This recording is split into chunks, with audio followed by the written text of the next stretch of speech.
श्रीगुरुभ्यो नमः। हरिः ओम्। नारायणसूक्तम्।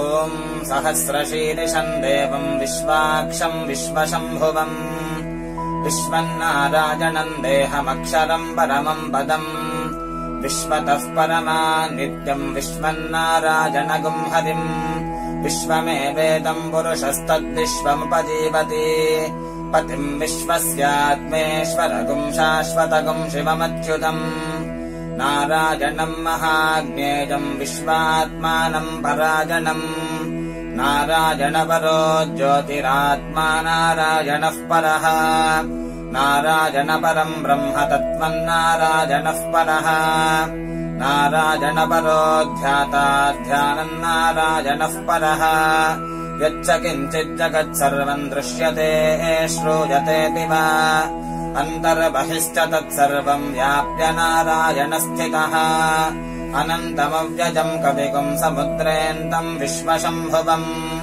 पद्मकोशप्रतीकाशगुम् हृदयम् चाप्यधोमुखम् अधो निष्ट्यापि तस्यान्ते नाभ्यामुपरि तिष्ठति ज्वालमालाकुलम् भाति विश्वस्यायतनम् महत् सन्ततगुम् शिलाभिस्तुलम् हत्याकोशसन्निभम् तस्यान्ते सुशिरगुम् सूक्ष्मम् तस्मिन् सर्वम् प्रतिष्ठितम् तस्य मध्ये महानग्निर्विश्वार्चिर्विश्वतो मुखः सोऽग्रभुक्विभजन् तिष्ठन्नाहारमजरः कविः तिर्यगूर्ध्वमदः शायीरश्मजस्तस्य सन्तता सन्तापयति स्वम् देहमापादतलमस्तकः तस्य मध्ये वह्निशिखा अणियोर्ध्वा व्यवस्थितः नीलतो यतमध्यस्ताद्विद्युल्लेखे बभास्वरा नीवारशोकवत्तन्वी पीताभा आस्वत्यनूपमा।